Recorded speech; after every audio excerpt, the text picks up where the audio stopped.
All right, give me a second. I have to see me on TV first. I have to make sure my sound's on, that I'm not.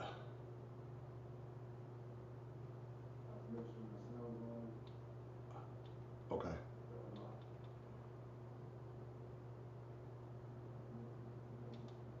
All right. Okay. What's going on? So let's wait. Let's give it a few minutes. And let me answer some comments. I seen something that I want to answer here. And again, in case you guys don't know, people that just might have started watching. So I have my TV. I can see me in the background. When I push the comments up, there's like a delay.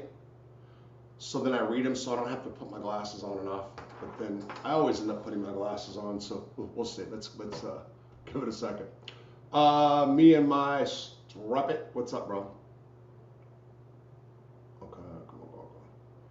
Can't wait, Big Top. That was me. This is what I wanted to answer. I'm almost positive. Okay. Man, I'm going to tell you guys something. This one right here. Give me just a second. I was like almost getting like in a comedic mood before I came on, like up until like 7:40. You know, might have even started with the song. I swear. And I've been watching a bunch of psychology, psychiatry, addiction recovery, all these kinds of videos, right? And I just watched one talking about Carl Jung, whatever. And they're talking about personality types. Man, this just nailed me, and I was so stuck by it, and it was all bad. Like this video was all bad. I mean, every aspect of my life was described in this one personality type. Not one of the 4 personality types, but anyway. And it was all bad. Like everything was bad until the end. And I was like, fuck. I was almost gonna hang it up. You know what I mean? I was so bummed. But it tripped me out. I have to go back and really watch that video. Anyway, I'm getting off subject. This is mob type of show, so I will leave the psychology and the addiction recovery stuff alone for this right now. Speaking of addiction, almost a can in 2 days. Okay, al dente. Hard spaghetti. Is that what it is? You're talking about Benny, which is what this show is going to talk about too. Geritano is back in the feds. He's hated more than ever for going on A-Light's podcast as A-Light's pal. So A-Light, for those of you that do not know, is a rat, whatever. One of these mob guys with the show, I think he still has one. I don't know anything about it. One of these guys with the show that was a cooperator, which is like most in the mob genre. Do you think he will last in the feds now, known as a dry snitch / rat lover?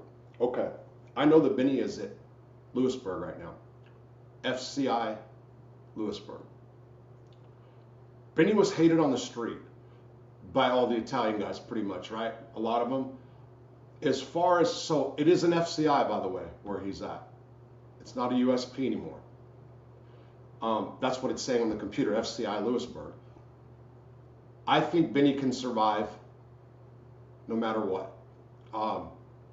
We'll talk about this in this video where he gets cracked, but Benny's a survivor. Sure, he can go up against somebody. Sure, somebody can start something with him. There probably is a lot of Italian guys there, I would assume. I don't know. I would not count Benny Geritano out. Anything I say in this video, or this live, I'm sorry, I want you to know that Benny has been on my show many times. He tried 2 months ago when after the first month I got out. He was still in state custody. He called me every day. I did not hook up with JPay or whatever the thing is. Didn't have the money, straight up. But I think some other people try to call me for him, but I only I had my phone set for only contact calls or whatever. That was part on purpose, part because I didn't know what I was doing. But he's back in the feds, and I know people will watch this that know Benny. He can call me anytime. He told this story, what I'm about to say. Well, not in the detail and not the background. He did not like this, okay? But he told this story. He had a little bit different version, but I'll get into that. I'll get into that as I go. And I'm going to go ahead and do this in storybook fashion and tell a story here in just a second. Let me see if I can get a few comments answered first. I know I got a really bad habit of this. But, you know, look, Benny didn't tell on anybody in this case. Benny is calling all the mob pretty much snitches. He's naming out active mob members right now as snitches, okay? Depending on which mob guys are there, a lot of them just aren't cut like that. Benny's older now. I don't know.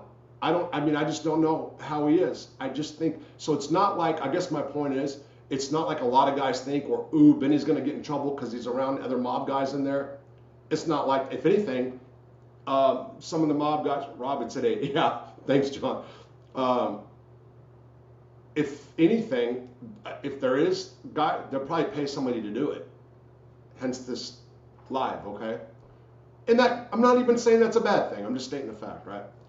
The correct way for you to pronounce my name is Strupit. Strupit, okay. And I'm bad about pronouncing all names in general, especially when it comes to YouTube and the little handles everybody has. Yeah, it's just probably a little bit of dyslexia going on. Dyslexia going on as well. But anyway, okay, let me get through a few and before I start, because I already know. Okay, here, I'll read them so I'll go faster, okay? You always say it wrong, that's all. Okay, no problem. And I might again, and it's not personal, for real. Do you think the contract on Geritano will be reinstated now that he's back in the federal system for all this shit he talked on yours and Eli's podcast about the mob guys? That's what I just said. Reinstated, there's not going to get like the old one back. No, and who knows who's around? He's also an FCI. Hey Rob, what's up? G-Man Brooklyn, do you know, or something? Do I know where test and center are? No. I respect for you for doing time and trying to help people. Thanks, Strike. Undercarriage, hold 82. When you say trying to help people, I do hope that happens someday. Nobody knows where Willie Falcone is now. I don't know. I've never been in prison, but been to hell and war.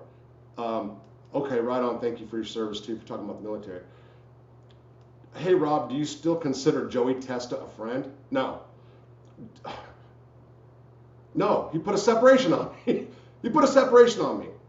Again, I want to make the disclaimer to the Testa family who's enjoying their time with the loved one now that he's on the street. I'm sorry that I talk bad about Joey often on YouTube, but he put a separation on me. And we both didn't anticipate that I would get out and have a YouTube channel, or that we would both be out. Joey, friendliest guy around, biggest hall monitor in federal prison. Okay, it's funny, his brother, who was on the run for many years, was arrested a couple of years after Willie got out. Okay, Rob, get Chucky on with Junior Stories. Hey Rob, what's going on? Okay, I'm gonna, good evening. Oh, what's up, Primo? There's Primo. The correct way to pronounce Strupit. Stop. Sammy has to say, okay. All right, there goes Kip. Okay, here we go. So let's start at the beginning. Let's do this the right way in storybook fashion. I should get a chew and put my chew in my mouth first. To newcomers that might watch this. 1998, I was sentenced to life without the possibility of release for a conspiracy to distribute methamphetamine. I got life because the government offered me a deal. Ultimately, it was a 2-year deal. I said no. Went to trial like a dumbass and blew trial. Okay. So anyway, I go to federal prison. Start off at USP Lewisburg. At USP Lewisburg, I met a guy who also was from California. So I'm from the LA area, Harbor area, if you want to do the California wood thing, Harbor area homes. Okay. So, and my friend was from Orange County. I'm several years older I'm 55. I think he's probably 52. I think. I'm not sure. We both had similar parental backgrounds, both from a two-parent home. Both grew up surfers, listening to punk rock too. Both did time in the California Department of Corrections. We meet at Leavenworth. Because of the common things that I just said, we become friends. And over time, we became brothers. That is, members of the same prison gang, which was the Dirty White Boys. I should add here that for sure I got into the DWBs because of him, also because of a guy named Kenny Lassiter, who was I did a video about, and he went out a suicide by law enforcement for sure. But anyway, so I get tipped up, join the Dirty White Boys. I'm with this guy, I will call him Swivel. It's a nickname he was given, I believe, by one of our brothers, Billy, I believe. But anyway, I'm going to call him Swivel. He would probably love to come on here. I know he would love to jump in and talk about guys that he knew and a lot of other things. The truth is, he was what we call square now. He's a civilian. He's got a really good life, beautiful wife, home. He's got it going on right now. Okay, very successful career. I think that's accurate. Very successful career. Put the whole prison stuff behind him. Okay, he did. Put the whole prison stuff behind him. Is aware of this channel. Is aware we've been talking the last couple of days, and we've kept in contact. Anyway, so here's what happens. In 2002, the Dirty White Boys and a prison gang known as the Aryan Resistance Militia get into it. We didn't get into a beef. One of my brothers, Robert Resnick, punked out their shot callers, speed. We got locked up in the hole because we're beating each other up. That is the Dirty White Boys. We get locked up, and the arms, instead of facing us one-on-one, told the staff not to let us out on the compound, and we get separated. While we're in for transfer, there was a warden by the name of Mickey Ray. Mickey Ray then became the regional director for the Northeastern region. And I never look at the camera. Northeastern region. And came back to Lewisburg one day. We were all slammed down in the hole, causing lots of problems. Actually, it wasn't the hole. It was called Building 63. It was the oldest building in Leavenworth, first seg unit for sure. Birdman of Alcatraz. It was really the Birdman of Leavenworth, lived there for years. That same building that he was in, okay? They put us there in the summer. They're remodeling the shoe. The Dirty White Boys, they were, like I said, they locked us all up. We were partying we were partying nonstop inside the shoe and Building 63. One day we're hungover, light gets switched on. It is Warden Mickey Ray, who's now the East Regional Director, and he hand-selected 5 of us, or 6 of us. He hand-selected the Dirty White Boys that he wanted to go to the Northeastern region. 5 of us go to Lewisburg. One of us, my friend Swivel, does not. At the time, we didn't understand why. He had a separation by the name of Jimmy Couch, who, when we got aware of that, I took care of the situation and crossed out Jimmy Couch. There's a video about that. Captain Clay saves the day or something like that. Whoa, old video, old video. So I'm at Lewisburg. I go to Lewisburg. I'm in F Block. I meet Tommy Reynolds. How I met Tommy Reynolds was the first day I walked in. They put me in F Block, cell 207 on the second range, all the way in the back. I put my stuff down, and I hear 2 guys start yelling, "Hey, F you." They're calling each other the B word, bitch, this. They're going back and forth. I don't even know why. They're not going to monetize this tonight anyway, probably because of the content. So I was trying to be YouTube careful. I heard these guys calling each other names that would be like fighting words, right? That's Tommy Reynolds and a dude named Crespo, a Puerto Rican out of New York. They were friends, and they were playing back and forth with each other. So we meet. Along comes, I think Benny came before my friend Swivel. Let me think about that for a minute. Anyway, so I'm at Lewisburg. At Lewisburg, I meet Danny Fama. Danny Fama, Colombo's soldier at the time. Don't know what he is now. in that family. But fantastic guy, in my opinion. We got along great is what I'm trying to say. So we got along great. Good head on his shoulders, 100% for sure, leader of the Italians at Lewisburg. And that includes all mob guys, other guys. He would be the spokesman, okay? I'm going to give him that. He also was a really good writer and wrote a really good book with the professional editor, and I don't know why he never published it. Okay, don't know why. Anyway, let's skip to the Federal Medical Center in Springfield, Illinois. My friend Swivel, who went to Allenwood, beat up the shot caller for the Ohio ABs there, smashed the dude, biggest dude on the compound, smashed him, but was sent to FMC because of a knee surgery. So he goes to FMC, where he's put in the cell with Vince Gigante, is that how you say it? The Chin, and his manservant, a guy by the name of Carl. Carl, I always put that out there, and the reason I do is because, you know, mob has a certain set of principles, rules, and stuff that we would believe, we want to believe, people want to believe that their anti-heroes or their mob members wouldn't do things like have homosexuals wipe their bottom or do drugs or be extorted, right? Not all of them, but some of them. So here's what happens. So they're in the cell together, if I remember the story correctly. By the way, this guy, Swivel, known in the system, can fight, worked out, cut up, but very polite, very respectful to his elders. Not just going to come and bully some old man. So I want to get that very clear right now, because I have talked about this in the past, and I have had people say, oh, it's really good extorting an old man. Extorting an old man. Extorting an old man. A guy who played by the way, that crazy role he played, how long did he play that? Why didn't he just go do his time? To do that was, anyway, let's be kind. Swivel is not the person.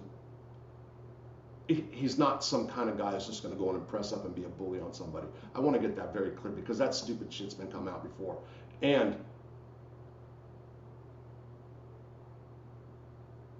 Carmine Persico was dying and couldn't get extorted. Okay, I just want to put that out there. Carmine Persico was a man. I don't know the Chin, don't know him, never been around him, but I'm just making comments. When I'm saying that, I'm referring to comments that were made about me or made in the past about this. So I want to get that very clear. Anyway, there was a beef over the heat situation in the cell. Old men get cold, right? My friend tolerated it for a moment in time, a little while, as a matter of fact. I think there was also issues with the TV. There was issues with the TV as well. Worked out for a little while. My friend got tired of sweating. I even think that there was like a time during the day when maybe when Chin was out of this, whatever, when they agreed on some temperature, something of that nature. Long story short, Carl starts getting on Swivel about this. Ooh, I came close. Almost started getting on Swivel about this, and whatever happened at that time, he bucked my friend, and there was some words, and he made the Chins start bringing him commissary, started giving him an order every week, or whenever they went to store. I should have got the details. I could have probably got the exact amount of times, $50 here, $100 here, Primo, okay, I'm seeing you doing some membership, thank you. I can just see something light up, I don't have my glasses on. I got to get back to that. I don't want to stop the story right now. So forgive me if somebody's donating, I think it's Primo, okay. So, the press is on, soft press, whatever you want to say. And he's not leaving the cell. He's not leaving the cell. He would kind of take that a little bit personal too, by the way. Anyway, meaning somebody trying to tell him to leave the cell. Okay, anyway. Some other Italian guys at FMC, don't know if they were in Chin's family, Wow, I forgot if Tim was a Lucchese or Genovese right now. Totally forgot. Anyway, some other guys were there. They go press up on Swivel and say, hey, they don't press up on it. Hey, you know, this thing with the chin, what do you do with the chin?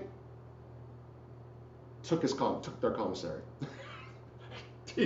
I don't know if it was, I want to say, and I could be corrected, I could totally be corrected, and he'll probably correct me after he hears this. I don't know if the conversation was that commissary and he took his commissary that day, but anyway, they gave him commissary too, okay?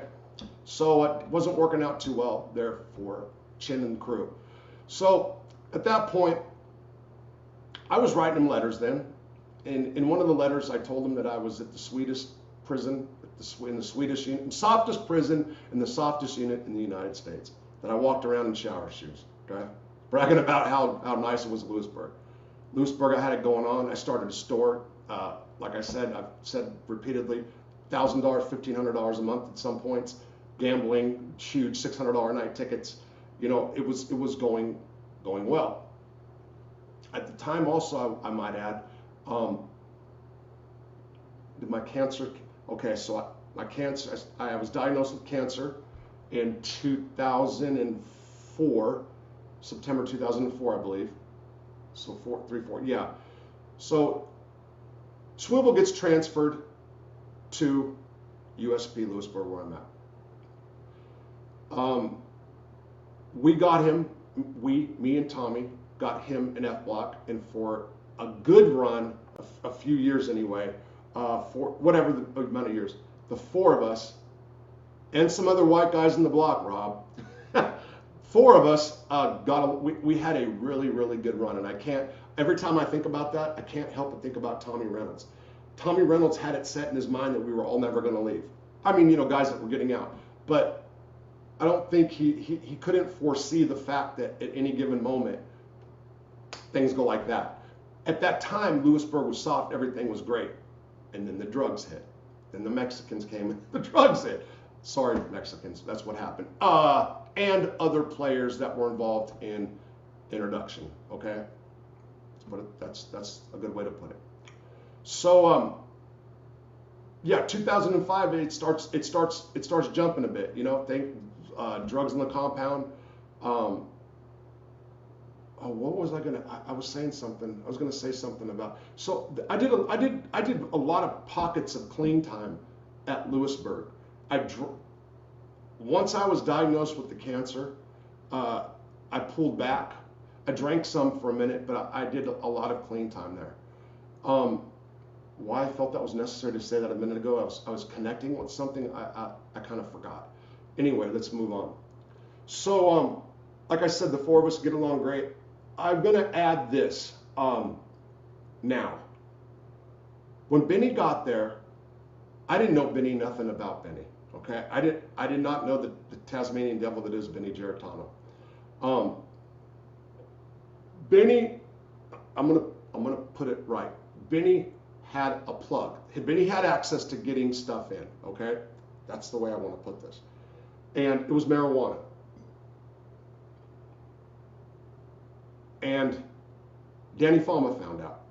Straight up, Danny Fama found out. And was not breaking Benny off at first enough. There was arguments about this, okay? I throw this in now, just little, you know, we're going to put little seeds or whatever, just little crumbs, breadcrumbs, to say there was more. Again, on the street, prior to the last time Benny got out and started calling all the mob rats, okay? I do not know his relationship with mob people in prison. He was a Gambino Associate or whatever. I know his family was in that life, different stuff, his dad. I know stuff like that. But what people thought of him, I have no idea, okay? I do know that Benny and Tommy were both really happy to be in F block and not in the New York block, which was J block. And again, so I'm one of those people too. Let's say I'm on the compound and I got 10 brothers there. I kind of like not being in that block around everybody too. So like, you know, in a different block by myself or just with one person. Swivel, for example.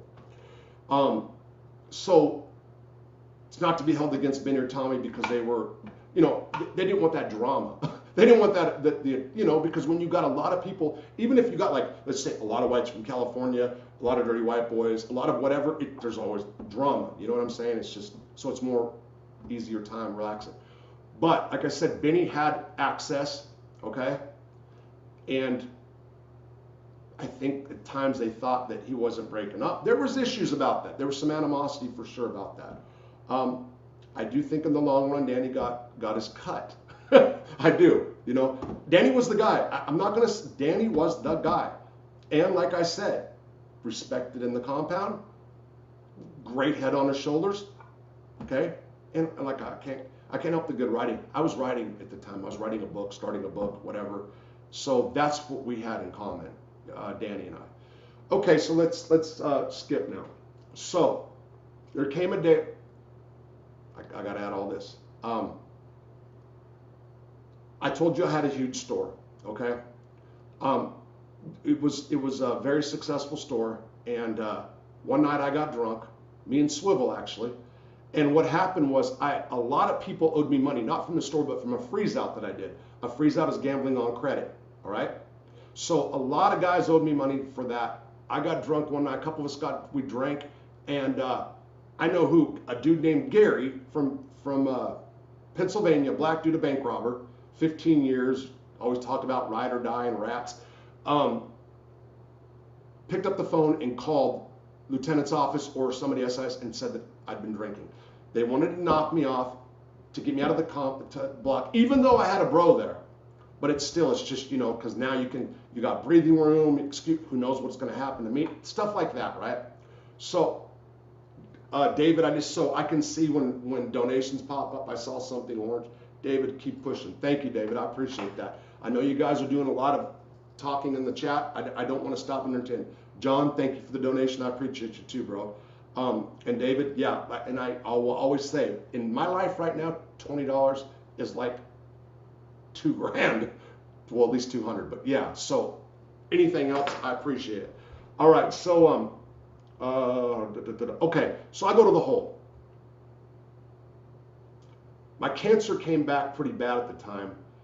I got out, or my cancer was coming, I got out, I got put in a different block, and what happened was, a guy from New Jersey, you know, you got to call him a real mob boss, you got to call him a pretty good one, Pino, by the way, because I think he made it 50 years without getting in trouble or something like that. He was 70 years old, by the way, had like a hot wife, I think she was like 30 or something, but anyway, Pino comes. Now Pino is from Sicily.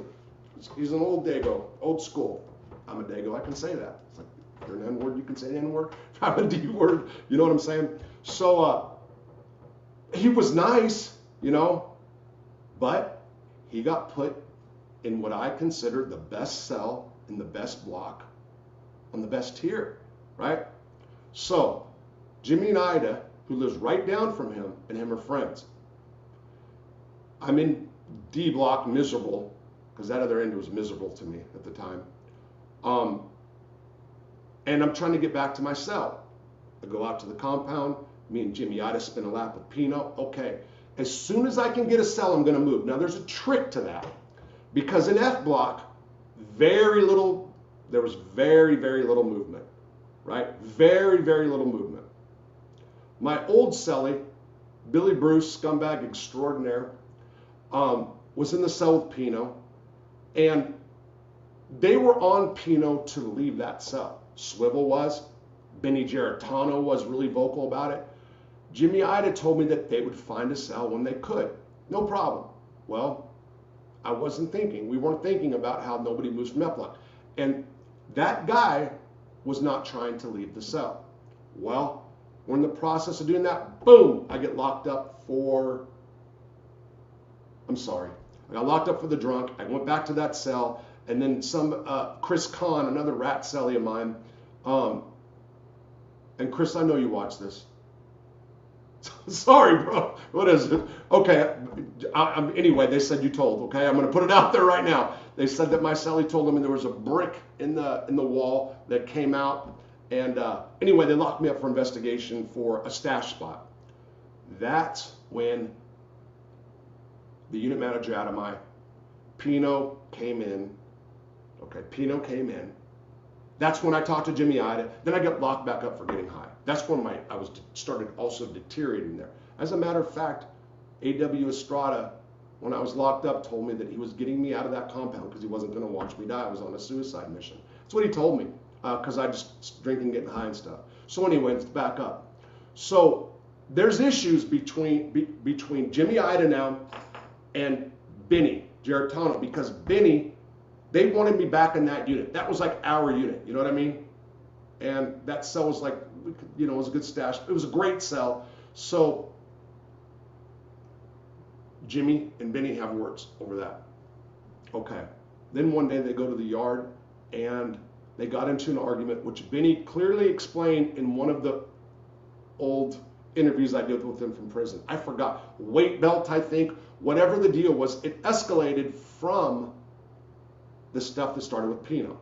Okay? So what happens is they had some words in the weight pile. They're walking back in, and Jimmy Ida takes a swing and hits Benny. Benny then punches Jimmy. I believe, and Benny says who it was too. I think it was Mike Yella, my wife. I think it was my hippie. I think he jumped on Benny or another person, and I couldn't remember. And I asked my friend. We both couldn't remember. All I had to do was listen to Benny. He talked about it several times. But anyway, then Tommy jumped on him. It was a melee. You know, it wasn't. It was a tussle. They got locked up temporarily. Okay, they get back out. I'm down in B block. I'm separated from those dudes, and my transfer gets approved to FMC, where they're rushing me there for cancer treatment at the time. All right. Behind the scenes, what was going on? A little bit of time passed after that. Was plotting. The plotting was against Benny, and specifically, they wanted Benny out. Jimmy Ida couldn't stand walking around with them, couldn't stand him being there. They played nice, they faked nice, but they weren't. But nothing was good, you know. Jimmy Ida, by the way, worked out every day. Used to complain a lot about Frankie DiPietro. If you guys know Frankie Flash, he hated Frankie for whatever reason. Hated him, but was mean to his Sally Carmine for a while. But I got along great with Jimmy. Me and Jim, so we had a chair and we sat in the back together, me and Jimmy, in the same, there was a corner for two people, and, or was it three? We sat next to each other. So you know, I have nothing bad to say about Adi. He was you know, he was a stand-up guy. He didn't want to take 5 years and admit there's a mafia or whatever he did, and then he got life. Okay, we can talk about, we can discuss that all day if we want to. He was a good guy. So to me, good guy, man. Okay. So when I talk shit about a lot of the other ones, let me put Jimmy Ida as a good guy. Okay. I'm gonna keep saying Danny Fallon is a good guy too. So here we're gonna get in. So a few other things happened with Benny. Damn, I should have got that. Okay, but there behind the scenes there was plotting going on, and there was a ton of drugs on the compound. Now, when I say this, before you guys jump and start saying, "Oh, I can't believe you put Willie Falcone's name," it was well known throughout the compound that Willie Falcone was getting drugs in forever. He was the guy. The yard knew. The cops knew. He had a cop on the take. The cop got busted and got indicted. But for years, Willie Falcone bought baseball teams, had bags of coke like on the street. It was explained to me today. Do you know a fingernail clipper? You know fingernail clippers? Open the fingernail clippers. You know how there's a top and you open it. That's what they'd scoop and do lines with. That's how Willie was doing it in the joint. Again, so many people snorted coke at his house. So many people. This is a well-known fact. Okay. So, all right. So Mike DeBella, you showed up. What's up, Mike? So anyway, so you got Willie Falcone. By the way, he had a black guy from from Baltimore. That was like 500 pounds. So the deal was they would get like, let's say an ounce of H and an ounce of Coke, right? The Coke was never sold, always personal for Big Willie. The fat guy was putting it underneath his fat rolls, right? And got away forever. Somebody told, got knocked off, okay? And again, this is compound knowledge. So, and the DC guys were hitting, okay? So flooded, and Mexican guys were hitting, and the Asians were hitting. One Asian, we all know who that is that was there. So anyway, this is what happens. A contract is given to the dirty white boys by a collective of Italians. Jimmy Ida. So a collective of Italians, okay? So this is also past the statute of limitations. This is also a long time ago. Anyway, a collective is brought up. The number was 2,000 or 2,500. Now let me explain to you about contracts in prison. By the way, we're going to do Willie Falcone videos on contracts coming up next week. $500 is the normal contract. $500. That's what it was. You guys have heard stories about Mark Ryder and Billy Bright at Atlanta back in the day paying the ABs 10 grand. It's because Mark had a lot of money and he was foolish. He probably could have got it for $500 and didn't even know it, or a couple grams. So he got played. But that was very common, was $500. So to be given 2,000 or 2,500 and some grams of heroin. Okay, now this is what happens. The Dirty White Boys, a prison gang in which I was a part of, people have asked me much about them, don't have a structure, disorganization.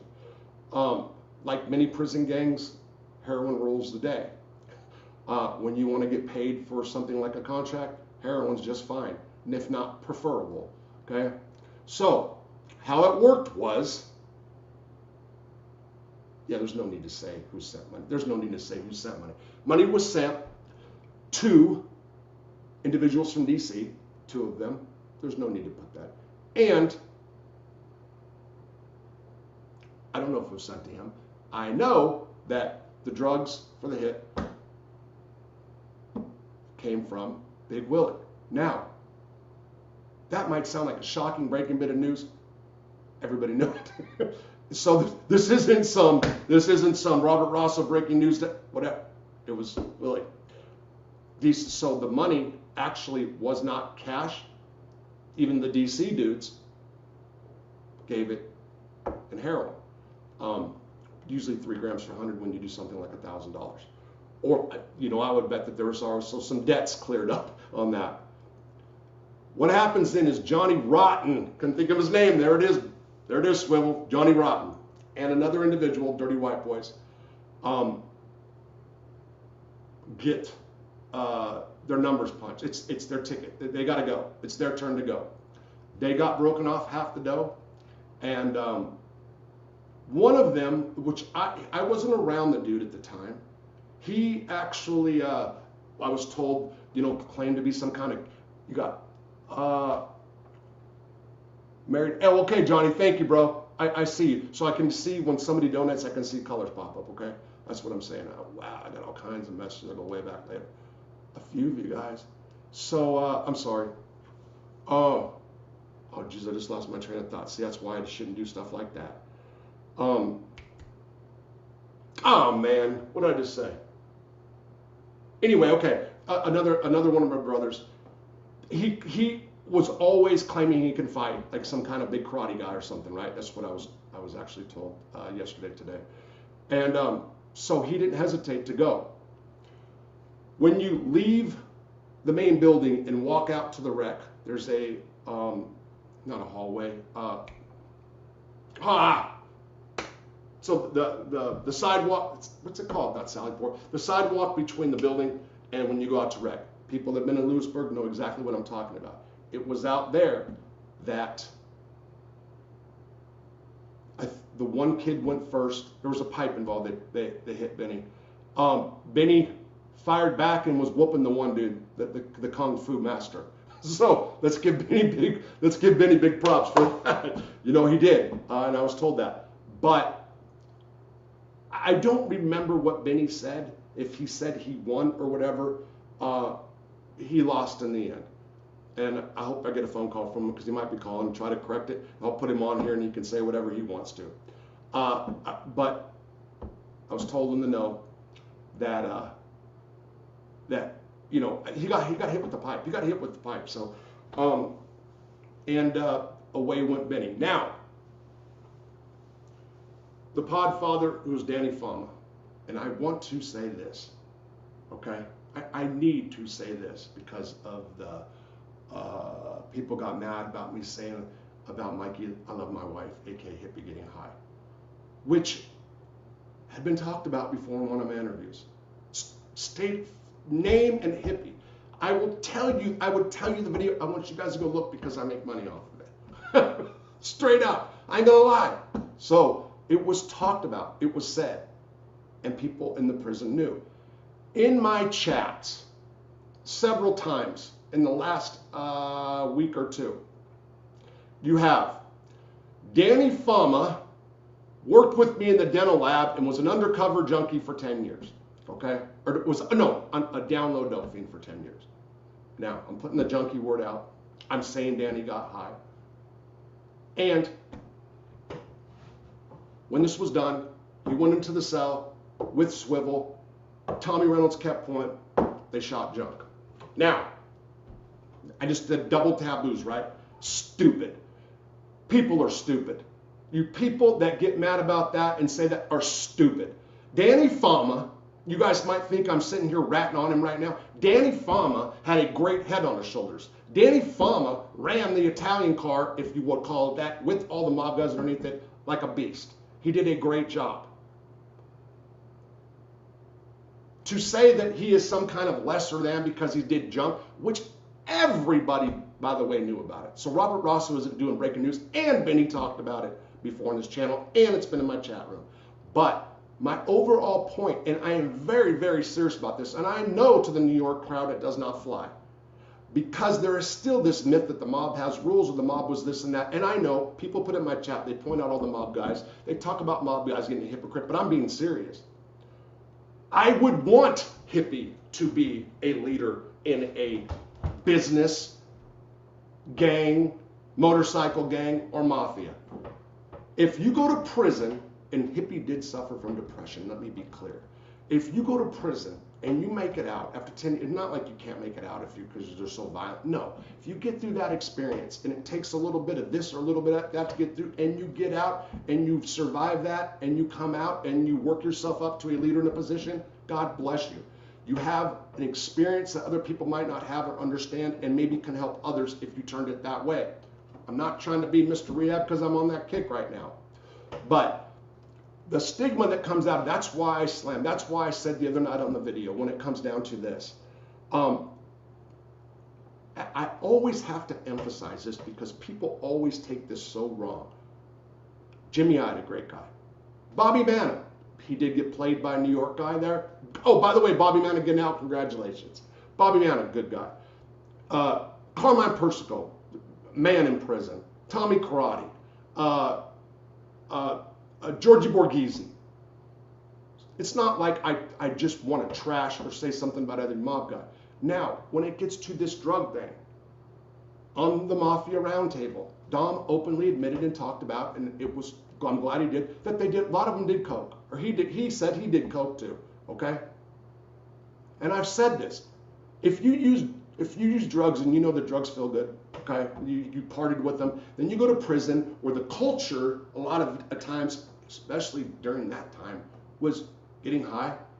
It's not a leap. It's not the biggest leap as people think, especially when you see guys that aren't going like this, that aren't drooling, that are leaders of gangs, that are intelligent, using, it's not a big leap. So I'm sticking up for everybody and mob guys even that do that.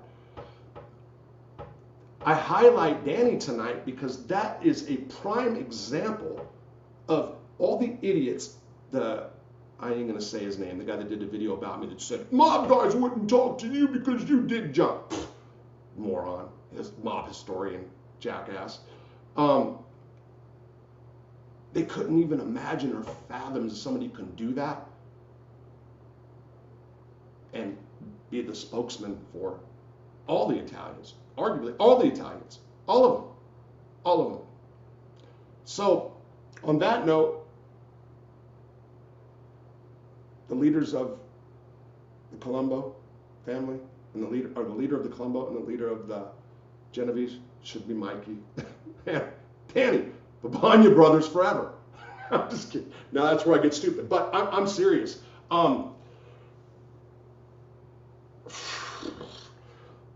There is no code of honor. There is no, it's about the family. There's guys that are involved in criminal organizations or clubs or groups, and they make up the rules as they go. And I'm not talking just about the mob. Everybody, gangs. There's no rules. There's bylaws. Bylaw what? Bylaw these nuts. So those are been there, did that, overcame, persevered kind of guys. Strong dudes. What'd you say? So shame on you guys for being so uproar or throwing around, and shame on you guys that have done it and look down on others. Shame on that. Really shame on you guys that have done that, you know, because a lot of guys do, especially California white guys that have bald heads and goatees, stuff like that. We're all scumbags, but you pay us to do your dirty work, you know, whatever. But again, so the other side of that is maybe they're smarter. I've been explained to me before. I would say, like for example, John Gotti. I would say John Gotti got extorted by the ABs. The other argument was John Gotti owned a prison gang. Okay, I've heard that. Or that he was paying for protection. That term has come up too. I don't know if that's okay. Okay? And then we have to look at, again, things I've already pointed out, the hypocrisy. What is worse? What is worse? A person who shoots people in the back of the head at the Gemini Club, gets butt naked, snorts lines of cocaine, and drains bodies and cuts them all up, doesn't tell on anybody, then goes in prison as one of the biggest prison rats around? Is that worse than a junkie? Or a mob boss who 100% went to USP Florence, Alleyway, Portugal, and refused the compound because he didn't want to be there, because he didn't want to be around gang members, white gang members. That is a fact. His dad told me that. His dad was worried about it. Now, I heard Alleyway came out and went to maybe Sandy, Hazleton, or whatever, and lived happily ever after. Now he's in a FCL like he wanted to. Some people say that's called playing the system, that he did the smart thing. Maybe he did. Doesn't matter. In prison, there's no difference than him being a check-in, because that's what it is, or a chomo, or a rat. There's no difference in the prison environment, none whatsoever. So I need to stress that to civilians to understand how bad that is in prison. Because they always say the guy that did the Babanya in prison is the bad guy. Oh my God, I can't believe you just outed Danny. Oh my God, I can't believe you just did that to Mikey. I love my wife. Oh my God, I can't believe that you guys still think that it's okay that Alleyway checked in. Or that Joe, and I don't want nothing to happen. I wanted Joey Testa out. I did. So I always talk about Joey because there's that, you know. But like I said to him, I paraphrased the the Concrete Blondes. Joey, I'm not angry anymore. That's a song, by the way. You guys remember in the 90s? But yeah, he dogged me, man. He dogged me. What other? You know, Gas Pipe. He was actually, his name was Crack Pipe. Gas Pipe, boss, leader, Crack Pipe. Frankie DiPietro used to smoke crack with him. They had bear traps on the lawn. Bear traps setting out on the front of the lawn. Was in Staten Island, Crack Pipe, mob leader. So don't look down on those dudes. I'm just saying. Okay? Anyway, that's my little spiel for the night. Let's go answer comments now. Keep them kind. Keep them kind. Keep them kind or Primo will get you. Just kidding. I don't care, Primo. Really, I don't. I don't, man. Whoa, where are we going? Oh, we're super far back, aren't we? Be nice. Okay, hold on. Hey, Rob, Gennaro Boots. I was being nice, King Dom. Did I say that about nice the other day in one of my videos? I did that intentionally, but I could have deleted that one. because if I did several takes, but I used the term nice, what did you say? It was new information or something like that. Chewing tobacco is a gateway. I'm getting ready to put a chew in my mouth now, and I am going freaking crazy. This is the first time I will be, what did I tell you? I went 2 nights to go to the store. I got 4 pouches left. When I was making it stretch over a week, life is a gateway, drug vapor. Sorry, got the wrong info. My dad didn't know he owed Fed. Okay, no problem. Primo, Kingdom, okay. Right on, Primo. Primo made, I don't know. Primo, maybe you, okay, you guys are going on. You're a cold, lame, dirty white boys. Okay, Kevin, you are a cold, lame, dirty white boys. You're a joke. Can you imagine what it must be like to be somebody that would listen to me and then have to put something like that up? Dude, you ain't got nothing better to do with your time. You done time with a few of my very close friends of mine who said good things about you. Unfortunately, I never made it to the feds. I spent 22 years in New York stocks. I've been home 15 months now. Keep up the good work. Big chops. I appreciate it. Thank you, man. Thank you. I'm telling you, you guys can't find what can people say about me in federal prison? I don't have skeletons like that. I don't. Or streetwise. And if I do, I put them out there first. Get ahead of, you get in front of it. That's why these guys get upset a lot of times. And okay, hit the like button respectfully for Richard Dowling. Thank you. Chris, Primo, you gifted yourself one. Primo, gifting yourself one. So you're gifting, I know, Chris Capella, Google needs to fix this shit. 3rd time it's happened. Did you actually put a tattoo on, then drop out? No, Kevin, I didn't drop out. I never dropped. So let me be clear, Kevin. So I'm going to give you too much time probably. So I had cancer. I went to Butner. When you're in remission, they keep you in the complex. When I went, they just opened the deuce, but they only had 3 units open. And there was a guy there, a dirty white boy rat, who was testifying against people named Mike Mallory. Mike Mallory was scared of me, so he put a SEP on me, so they sent me to the 1. Do you know what they told me later if I fucked up at the 1? They were going to send me to the low, because it was administrative. I was at the 1 for 9 months, where it took me a while and to get used to it. And then the Chomo barber, infamous serial killer, mob hero, Joey Testa, was hanging out with Chomos and cutting their hair and stuff. And he had a talk with me and had me settle down. And then I loved Butner because I started writing and stuff. So Butner was a dropout yard. They never asked me about my gang status until 2.5 years later when a dude named Huff tried to send me a kite, AB, to the compound saying hit a guy named Mark Fitzu, and the staff intercepted it. And I said, when in Rome, do like the Romans do, meaning I'm non-political. Then I went to the deuce, where I'm an active dirty white boy, even though I wasn't into whatsoever. Then I got sent to FCI Terre Haute, where I was around other dirty white boys. Sorry to bust up your fantasy, dude, but it's okay. I'm here for you. If you need a hug, my email address for you, we can talk it out. We can work it out.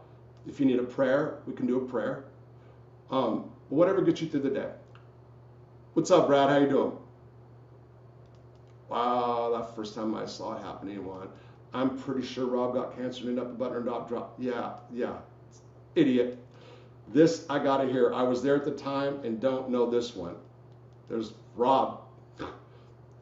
Okay, well, should be easy. Okay, you guys are talking. Nobody's gonna do anything to Biddy because he's a stone cold dick.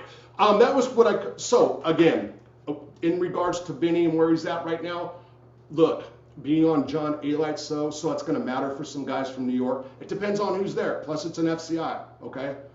Benny's not scared. If you can say one thing about Benny, he's not scared, okay? And he can fight. Let's give Benny that. Even though, dude, when you have 2 guys go on you, it's tough, right? And especially if one's got a weapon. So I'm not disparaging Benny. I think I might get a phone call out of him, and I'll record it. And now I know. Do you guys know how to record with an iPhone, by the way? Does anybody know? I just found out. It's amazing. The only bad thing is if you're trying to be a douchebag and record somebody, you can't because it alerts to the shut off and the shut on. I'm gonna do video teaching people how. It's neat, man. I couldn't believe it. I spent what, $40 a month. I forgot how much a month I used to tap a call when I used to do like Benny's interviews and stuff. Man, what an idiot I was. I don't know what year they came out with it. Capable. Good to see you, Travis. Travis, new member, right on. That's to Primo, I think. Thank you. Hey, pal. Say happy birthday to your #1 fan, Dean Kilberry. Okay. So, Primo. I hope I didn't miss much. Nick. I'm Foss the boss. I don't. Okay. What are you doing? This guy right here. Okay, so Eric Frost is his name, I believe. So this guy has basically, his whole handle is about Eric. I'm assuming that's what you're doing. Yeah, it's a little strange, but it's okay. Did Eddie Recker and John Peak, so leave Benny. Did Eddie Caligari / Recker and John Sapola leave Benny Geritano for dead when he got jumped by the Dirty White Boys? Al dente? I don't know. I probably will get an answer later. I do believe. I don't remember those dudes, so I was gone, right? Now, you got to also remember, if you're talking about New York Italian guys, it was I don't know if like every one of them was, you know. And yeah, there was a whole bunch. Benny was not liked. Benny was not liked. And again, I brought up that fact that Benny had the access and the plug to the weed because that was the first issue. You know, when he came, I remember there was other issues with him too that had to be walked out. You know what I mean? Walked out. And him and Danny had heated words for sure. Yeah, because I can remember like the arguments and seeing, but I didn't get involved, and I didn't know like if they're arguing about this, what happened on the street. I've told you guys before, like I didn't, even when I was with Karma, I didn't ask questions about the Mafia because it wasn't. I was from the West Coast. It didn't matter. It was irrelevant in my life. You know, that's so. I didn't even know who most of them were when I first met them, or even if I met them, like, what does that mean? Like, oh, this is Greg DePalma, okay. Oh, this is Tommy Karate, okay. I didn't know, I never heard of Tommy Karate before Butner, never. It was Jack Marino, who was bank robbed with Danny Fama's brother and turned rat. And I didn't see that coming from Jack, by the way. But Jack was the one that would break down to me. When I got to the hospital, Jack was there for colon cancer. I was there for bladder cancer. I have my bedroll. I walk up, the elevator opens. There's Jack. I got perks for you. I got 2 perks for you. It was on right there. I still have my bedroll in my hand. The elevator opened. The first person I saw was a New York guy who had perks waiting for me. And why I put that out there, Jack did like 1 Percocet a night. It's weird. And was like content, like 1 Percocet. It's ridiculous. Anyway, thanks Primo. 80 people watch, 118 people. So I haven't had a chat for a minute. 8 people watch. Hit the like button. Hit the like button, please. I'm Eric. I don't get your whole shtick. I'm Eric. I have ED file. I don't. I'm not sure. But if you want to have fun. Primo, I'm always nice. I'm boss. Sitting on. This is another one? Oh no, it's the same one. Anyway, I think there's a couple. Okay, well, I don't get. Thanks, King Don. I appreciate it. David, what's up? Do you think Joey Testa will ever do an interview?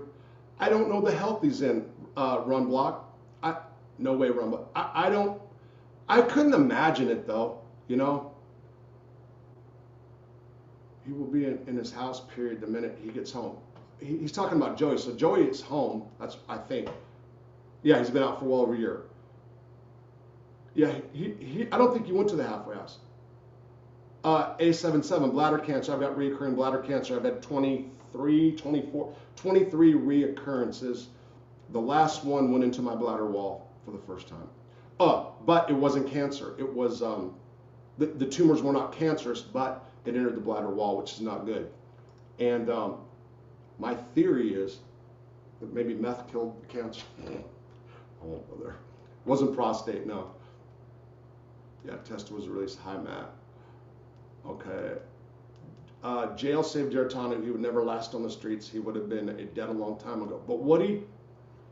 Al dente, would he though? I don't know. Listen, when's the last time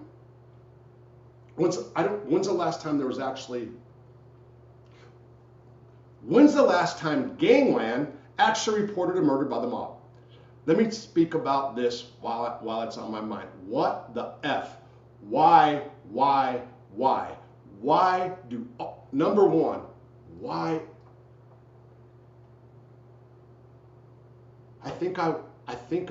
Okay, let me put myself on. Hold on. Let me put a chew in my mouth. Let me get a drink. I'm thinking about this now. Gotta be serious.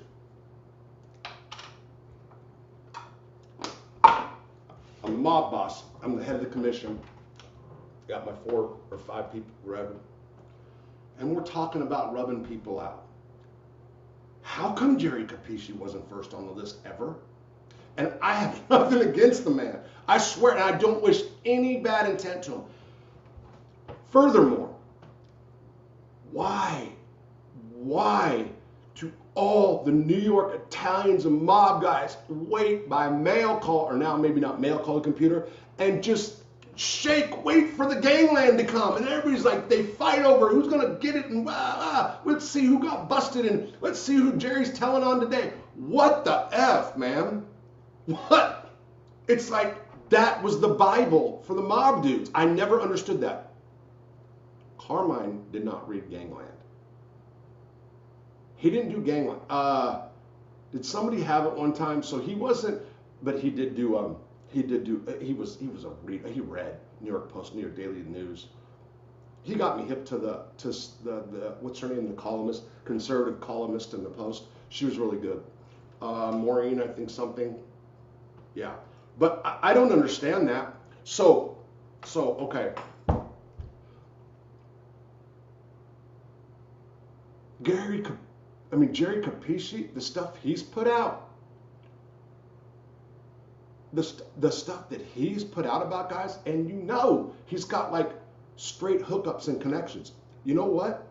Frank Morocco from Buffalo, who's now back in jail, who's been on my show before, when Carmine Persico got Kool-Aid thrown on him, Kool-Aid is, and then the cup, Chucky jumped in, blah, blah, blah. Chucky did jump in, gotta give Chucky that. When that happened, Frank Morocco wrote Jerry Capisci a play-by-play of what happened. If you go back to 2010, article about Carmine at the table. There was a famous restaurant in New York, and it was like Carmine had a table, like he had a table outside. It was something. Frank Morocco is the person that wrote that article about Carmine, and it was Carmine found out about it, and he couldn't believe it. The article was spot on, but Frank hated Carmine because Carmine did not like Frank. So, because Carmine treated Frank like he was from Buffalo, like a lot of the New York guys treat the Buffalo guys, the down south, And, well, Frank was a different kind of dude too. He had like a mullet. He was half mob, half Buffalo mob, half biker. So it was a strange combination. But he was at Lompoc. He was the one that was talking about making fun of Anthony Center getting high. He was out. See, he outed Center about getting high at Lompoc, and the only person on the compound that didn't know was Carmine, and it was worse than going to the hole answering to Carmine for Anthony, because they had that little the Italian social club, and Carmine was like the boss of those dudes, but he didn't want Carmine to know, and Carmine did not know whatsoever, and he went to the warden that there's no way that he can be high, and he was high the whole time. Frank talked about that, and yeah, that was pretty funny. But Frank wrote that. Now, Capisci, that's another very, very good point, by the way. That was one man, one source, one article, okay? I know, because I did journalism, you have to have 3 sources. You can get away with 2 sometimes if you can have some other info to back it up. They need 3 sources. When I was in prison, even if I would put nicknames on people, I had to give up 3 names, and they had to check to see the register names. And I had to put like their crime or something too. That was for Vice. Who was the other one? There was another, the Fix I wrote for, Vice, and somebody else. And by the way, Vice, I wrote an article that had a conservative bent to it. And Vice took my article and twisted my words and made it a story that was never even intended. Completely twisted it. But my point was, all the stuff Jerry Capisci's reported and stuff, he relied on one source on that. That's not cool, okay? Now, but my bigger point is, I just can't believe all the Italian guys that looked up to that guy and could not wait for that paper. I guess it's it's people you know about, okay? So let's put that hat on. Let me look. I'm now a wise guy, so I'm waiting for my gangland to come in. And I'm okay. What happened to Bruno, Joey Buttafuoco, and you know what I mean? So maybe I would be waiting for it. You know what I'm saying? Okay. Now take my wife's guy hat off. What the fuck are you guys doing? Why? But anyway, so I got on him because I was making a whole other point about other people. Murders. So when's the last time it want to happen? I don't know, and I swear to you, it could want to happen yesterday. They could say one's going to happen in Arkansas. I better check my car when I start the engine up. Fortunately for me, it doesn't start half the time. You know what I mean? That happens, whatever. But computer fan up. Okay. Bob, hello, Primo. Very neat. The truth. What's up? Hey, Kyle. Wow, David, thank you for the donation once again. I appreciate it. John, you too. Thank you. God bless. People say Gotti Sr. got cancer in his mouth because of the water in prison or something. Like he had a tooth pulled, an infection in prison. And I don't know about that, but there's so many guys in prison. Talk about water being bad. Did my cancer come from that? My cancer came from drinking methamphetamine or Neurontin, gabapentin. Why gabapentin? Because I read an article, I heard NPR report on it. I had my family send stuff in, and I did real deep dive on what was in Neurontin. Why? Because I took like 8 to 16 to 15 every day for a year. And to get high off of. Let me be clear. And 6% of the laboratory mice, rats, in that case, came up with the same type of bladder cancers I have. I smoked, but not like that. I don't have the history of bladder cancer or very many cancers, actually. So I've talked to doctors about it. I still believe maybe the Neurontin, but other people didn't, but maybe my genes too. But drinking meth, I used to drink meth in coffee, and I remember my urine being stagnant. And I remember peeing out in the yard because I lived even deeper in the country at the time. And where I would pee, I'd never understood why the grass was dead all over, was where I was pissing because of the toxins in that stuff, man. That's what happened. It's crazy. Oh, but by the way, tomorrow, meth and sex. Meth and sex is the topic for my addiction and recovery. Thanks, David. I appreciate you, bro. I appreciate you watching since the beginning and going through the rough times when I just was all mob tubed out. Announcement. I'm going back to Mob Mondays on the mob stuff only. Because again, when I get on a subject like bashing the ABs and talking about all the commission being homosexual or having punks, Barry Mills had a boy, T.D. Bingham had a boy, Greshner brags about being a boy or whatever he does. So then I start watching stuff, and then more content comes up, and more content comes up, and more content comes up. This is what's happening with me right now too, okay? And although it gets views, although I have so much other content, you know, I do. And yeah, so I think Mob Monday is really good. Not saying I can't put another video up every now and then. I'm going to have a guest come on sooner or later from Chicago about the Chicago outfit. And I'll bring Primo on for that one. And yeah, I've got like War of the Roses is going to be the title one. That's a Carmine story in prison. War of the Roses. He got cancer, however, he got it, and they said, but his problem was he complained and they didn't find cancer for a long time. Yeah, so, hey, whatever I've ever said about, oh shoot, what happened to my comment? Lonnie, I don't know. I missed your comment, Lonnie. You can, maybe I went through too fast. Joe DeVito, Benny is washed up. What's he gonna do? Call Eli. Okay. He can call Rob. Benny can still call Rob. Benny called wise guys on the street to their faces. Yeah, he did. Lonnie Williams, nothing. Yes. I don't see my first comment. I don't either, so I don't know what happened, bud. Kingdom, I hear you, bro.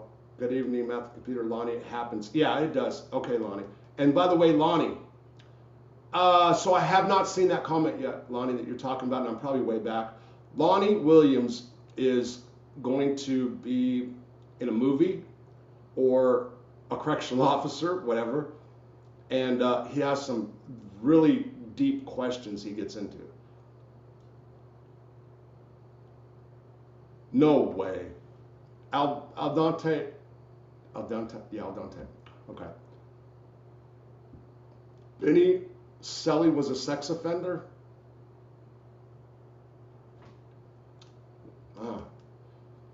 Thanks, Nick. Jimmy Ida's an old man. Jimmy Ida was old back then, but he was in great shape, man. Great shape. Uncle Billy, Mike DeBella. Mike's there. What's up, Mike? Mike DeBella probably knows a lot about what Joey's doing, but he's not going to say, and that's okay. The wise guys that Benny goes after calls her out in their 70s. Love Willie Falcone. Okay, Winnipeg. So I got Falcone raced the boats. No, did Falcone race boats too? I don't think so. Falcone did everything. Willie was the man. Willie Falcone was the man, and in prison, man. That dude was the man. He was straight nutcase. Don't get it twisted. Straight nut. Oh, by the way, I was told to say this. Guys that were around Willie Falcone in D Block will know this. He had superstitions. And before he would enter the cell, he would knock on it, I think 6 times. I think 6. I hope I got that right, Swivel. 6 times on the left, 6 times, or on the right, left, and then beat his chest like 6 times before he walked in.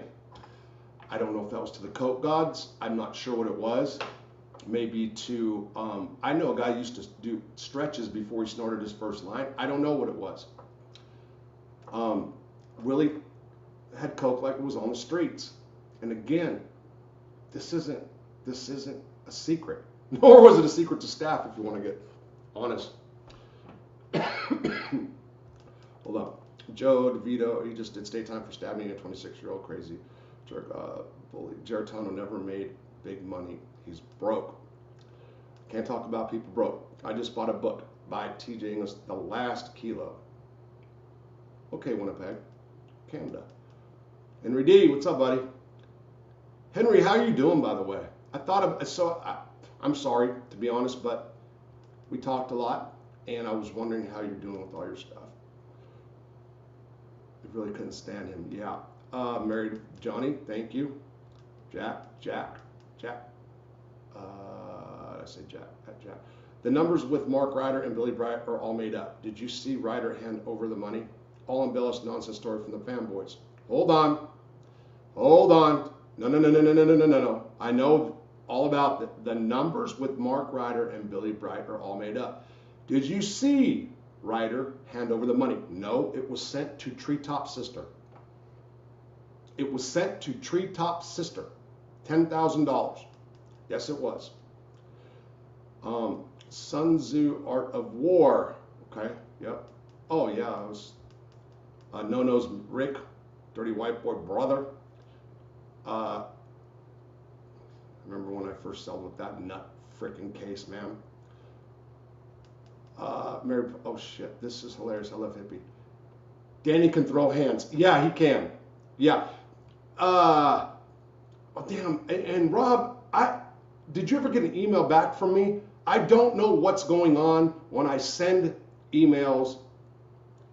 It doesn't sound like they're sending them out. I'm getting a little bit better every day. Back in the day. Dude, like I said, man, it might not sound like it again. What I said tonight came up before. Benny trashed him, called him a junkie, this and that, everything. Good guy. I'm sticking with Danny's. Nicky Scarfa said there's 3 types of criminal gangsters, racketeers and junkies. For gangsters, the rackets. They came to us and the junkies we have nothing to do with. Whoa, whoa, whoa. There's 3 types of criminals: gangster, racketeers, and junkies were gangsters. The racketeers, they come to us. And the junkies, we have nothing. Yeah, okay. Rob asked Lonnie dude to get you hired as a technical advisor for the films. Huh, Lonnie, help me out.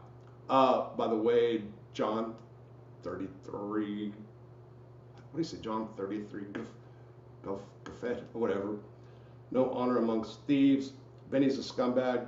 He said his friend Harry stabbed Nuno's, not him. His excuse for saying that on podcasts and his statute of limitations was up. That moron could have hit Harry with a Rico. I was talking to a friend of mine too, and I did say that one of the mistakes I made, all the other stuff that you guys say, some people say, you know, I'm saying too much, blah blah blah, rat, whatever. The one thing that I did do, like Hans Grau, I put a story out about him, and I did not know he was going through compassion release. Now he died, but that made me, like, if I was going to say something, let's say I was going to say something about manna or something like that, so then I would go back and make sure about compassion release or something like that. That's true. Yeah, there's some things like that, but you're saying he could have hit him with this. Yeah, I wasn't thinking about that too, to be honest. Brad, I know some very, very hard men that have used gear inside. Whatever gets you through the day. Yep. I do remember Biddy getting hit now. Love Mobster Roy DeMeo. Love Mobster Roy DeMeo, the Gemini Lounge. What did I just watch the other day? It was a movie. I forgot. It was on Tubi. Free. B. Okay. I forgot. I'm sorry. An IRA guy said John Gotti had an Iraq flag in his cell during the first Gulf War. I thought that was ballsy. Gotti knew these were racket. I don't know that. Maybe Mike. What's his channel? Damn, I forgot. But he might know that. Also, so what I heard about Gotti. Oh, Swivel was there when Gotti was there too. I did hear that you know, he was saying he called the guards because there's black guards at Springfield. I heard he was calling them names, you know. But whatever. Dude, he did get with the cancer thing. He did get screwed around, yeah, for sure. Knowing Joey Testa as well as you do you think he will do an interview at some point? Yes or no? I would say no. Trump's bullshit. Oh, okay, I forgot. You're the anti-Trumper. Trump people. And I like Trump. Pete Hegseth, Fox News personality. I was all for Pete being put as whatever. What is he? Damn. Okay. Okay. I was all for Pete Hegseth. Okay. Oh my God, what is he? Secretary of what? I can't believe I just had a brain. the libs are after him right now, but he's backpedaling. The Trump administration, okay, so polls are underwater, blah, blah, blah, on this issue and that issue. Immigration, he's getting held up by all these judges. I like the immigration stance 100%. I wish he would go hard with the tariffs, man. I wish he would not backpedal.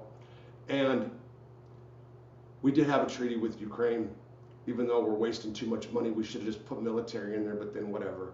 But there's just some things that looks like he's flip-flopping. I don't know, but I'm still we'll see. We'll still get.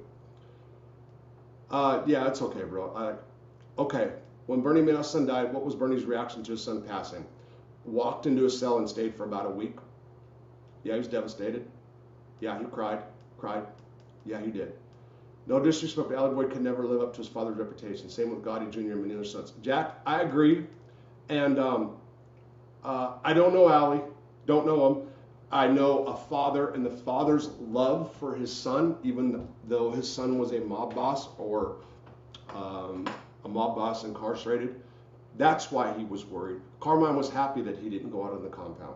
Carmine said that he didn't want. There was too many gang members, and he did. So I don't even hold that. You know, that's just a father. He worried a lot about Larry, his other son. That's a dad's love for a son. That's not like mob stuff. My point is that when people start saying, I can't believe you said this guy did junk. Oh, the junk is the worst thing. No. The worst thing is that if a guy checked in, you don't refuse the compound in prison. You know, you just don't. It's one of the things you don't do. Now, okay, I mean, if you're trying to build up your prison repertoire, whatever. Try to build up a prison jacket. What would you do if Joey Testa came in the chat and demanded to come on the show? I'd put him on and I'd say, dude, why did you drop the step on me? Why? You know I wasn't going to do nothing. We weren't going to fight. Why didn't you let me go to Terminal Island? Why didn't you let me go back to San Pedro? I wanted to be in my home. That's why. I grew up with gas pipe son in Brooklyn. The man did what? He cried. Okay. As the key turns, channel mentions T.D. Bingham meeting Gotti, and after having discussions with Gotti, T.D. Bingham put the AB on a new money-making path. Interesting insight on social interaction. Yeah, so that was stuff talked about in the joint. I think that Gotti is responsible for turning a prison gang into a street gang. Right, yay! And all the white gangs that followed. Great reputation. You know, I mean, but yeah, in the criminal, in the underworld, yeah, but okay, is it so bizarre that criminals are put together even from different walks of life or different walks of criminal organizations and they become friends? No, that's stuff. Look at George Young and Carlos Ladier. Look at everybody put in the feds now that can get a connection. Yay, everybody can get major drugs now because the feds are so stupid that they put a bunch of people from Mexico in prison with Americans. They should separate that, by the way. But yeah. Is that your old celly Kevin probably still mad? Oh, is that your old, or maybe you bet, still mad at you? You made him stay on his bunk all the time. Kevin got mad at me. This dude Kevin, man, he was, well, he would fit the profile of Chomo for real, but he wasn't. He would fit that profile, but real geek. He played Dungeons and Dragons through the mail. He was as giddy at mail call waiting for that as mobsters are for gangland. Boy, these guys, I mean, it was like Kevin was down there waiting for his Dungeons and Dragons to come in the mail, and the mob guys were down there waiting for gangland. It's crazy. So Kevin did stay up on his bunk all the time. I wasn't that big of a bully to him, Rob. I wasn't, man. And all my cellies had it made. Shit. You had to live in a cardboard box, but you can have anything you want out of the store, you know? That's the truth. But Kevin, what I did to him that was wrong was, oh, he was also into yoga, and he would do yoga in front of the cell. And he was doing like the downward dog or something. No, what is it when you grab your ankles and you're like, you go back and forth, you know, grabbing your ankles? He was doing that. And I'm looking, I'm just like disgusted, like, look at this guy.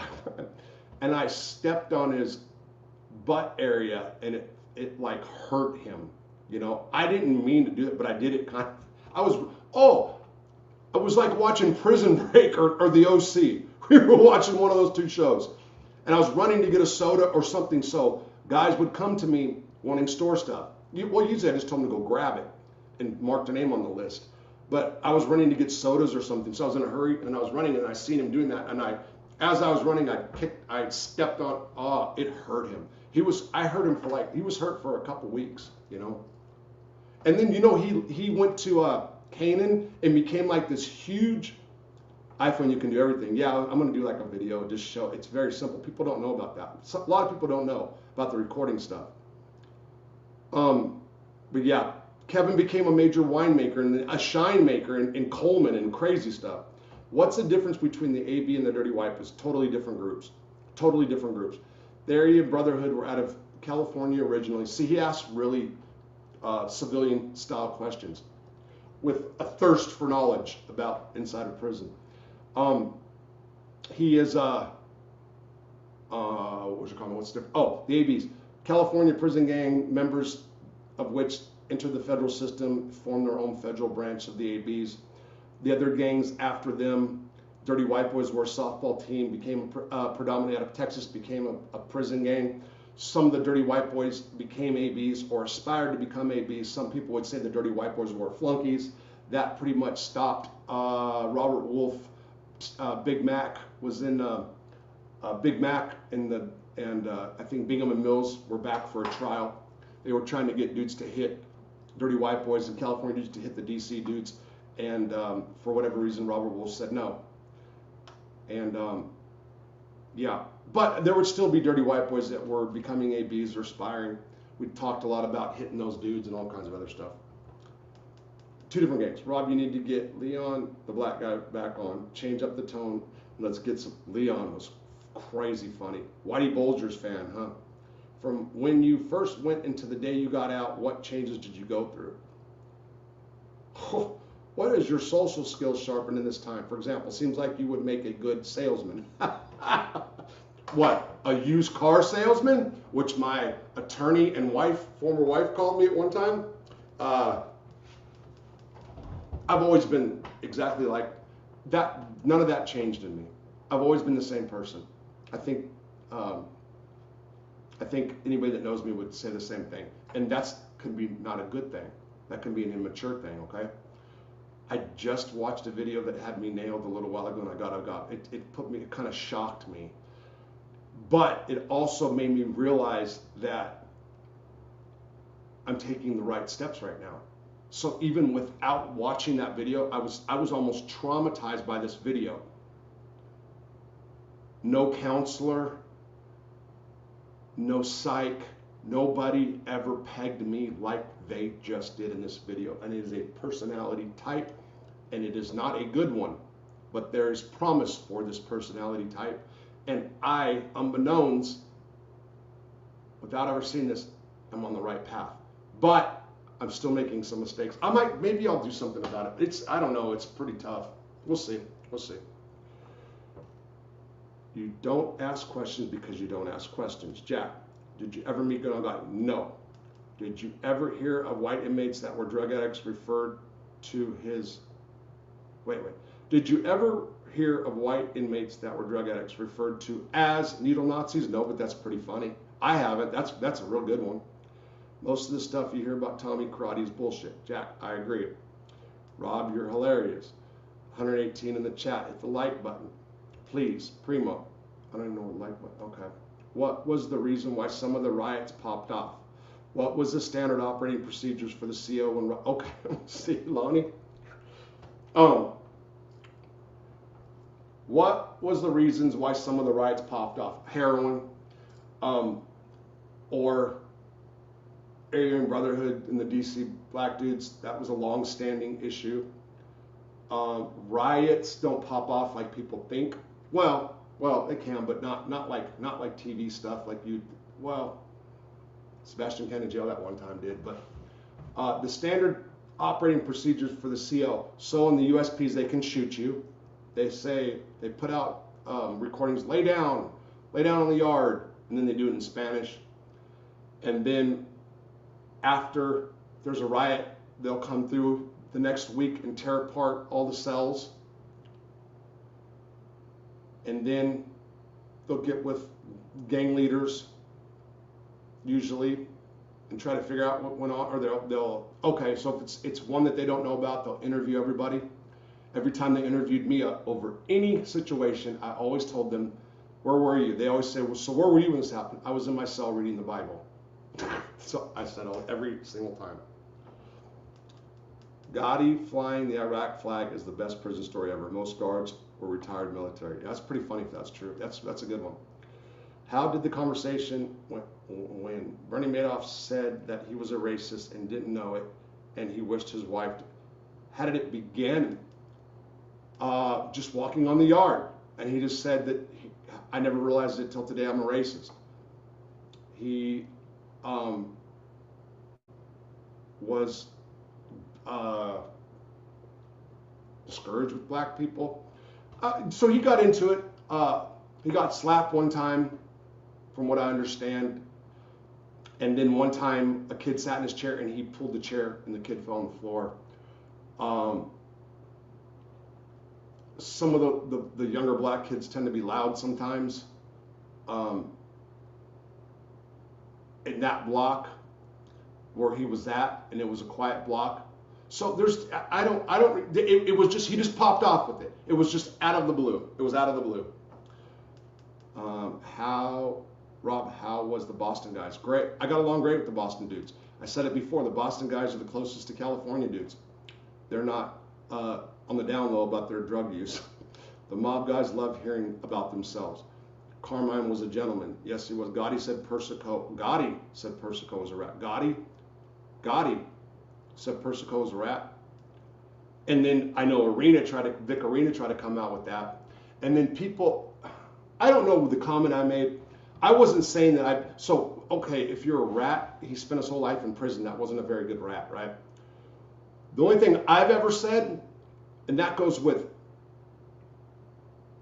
I mean, we can go all kinds of gangs and stuff. I'm talking about the Italians in particular, the ones that had cops on the take. Are you telling me that they had cops on the take, or cops were shaking them down, however it worked out, that in those relationships they weren't giving information to cops to like do something to other people? There's no way they didn't do that. And Carmine talked about like knowing cops personally, but he never said something like that, nor would I ask. That's my personal opinion. I got somebody jammed me up for that one time too. What's his name?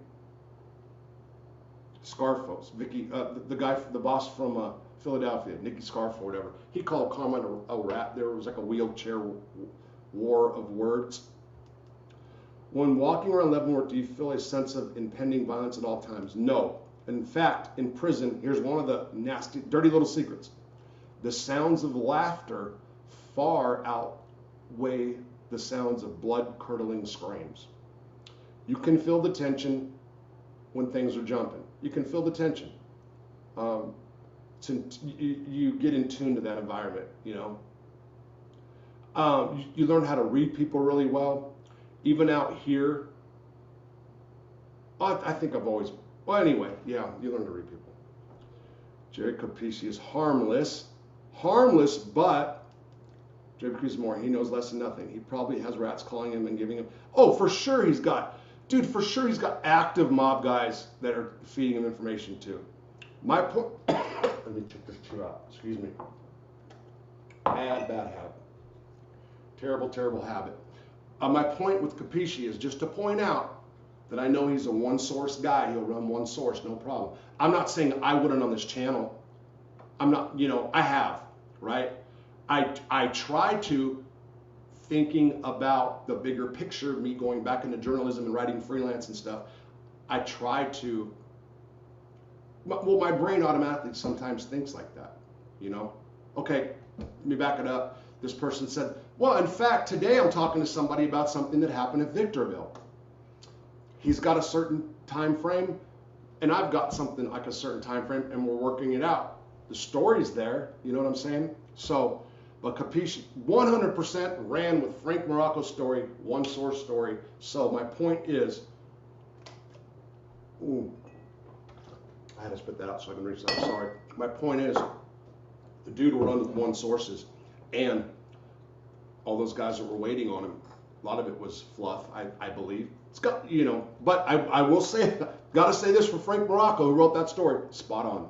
That story was spot on.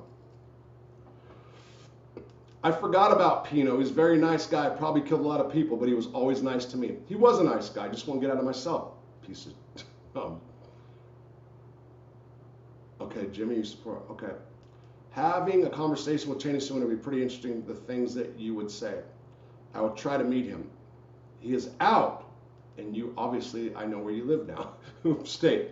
I wonder how he is and what he's doing on the street and what he thinks of it nowadays. Yeah, that'd be interesting.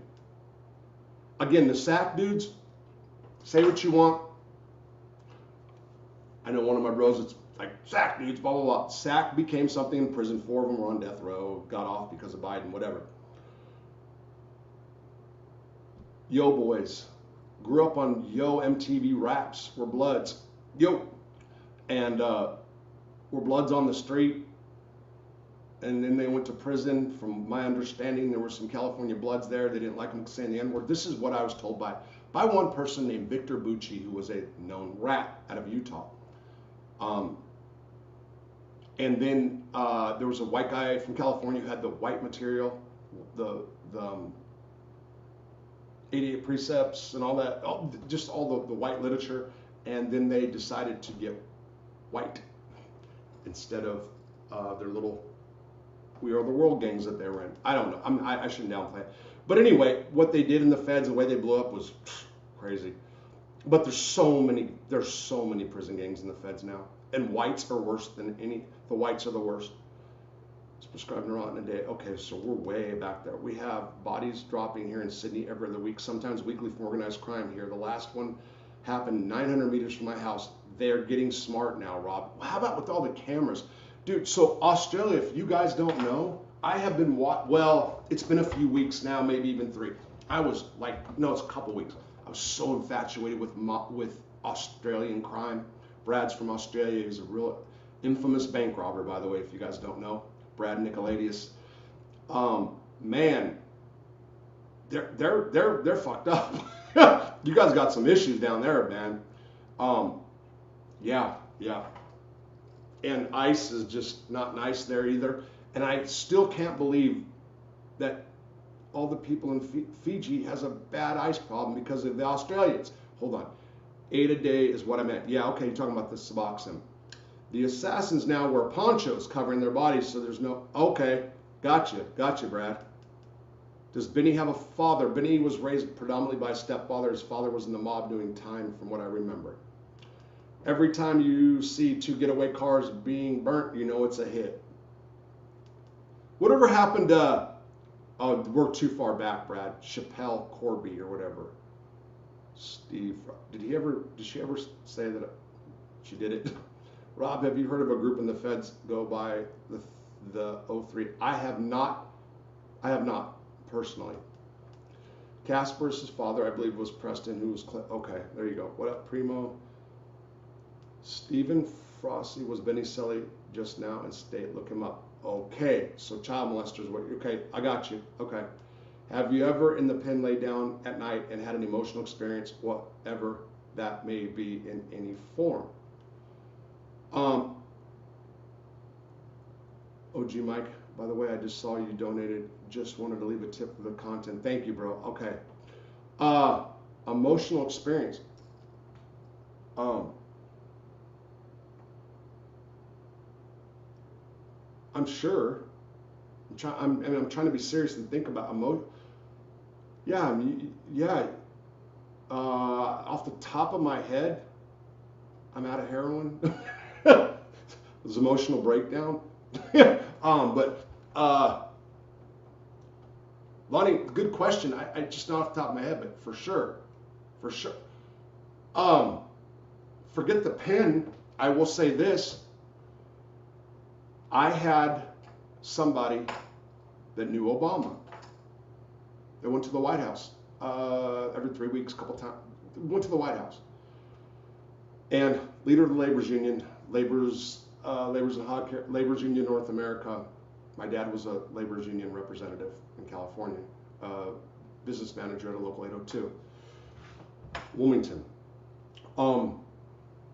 When, first of all, I didn't get out because of the Keystone Pipeline. So I had an end. I had a way out.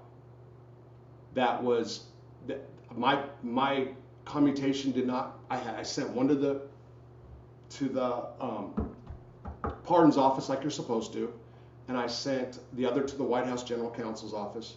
The General Counsel then pulled my jacket and said, "Oh no, we're not letting this guy out until Barack gets out." Okay.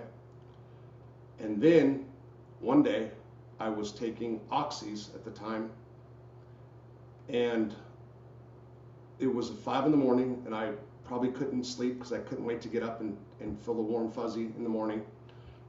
Made a cup of coffee. This is in C Block at FCI Terre Haute. There are no cell doors. It is a dorm. It's a cell block, but had communal bathrooms, which sucked, and I had to get used to that too. But then I liked it. Got up, turned on Fox News at like 5:15. Doors weren't supposed to open until 6. It was the weekend, I think. And there is the guy I know on Fox News. He's a hardcore Democrat blasting Obama.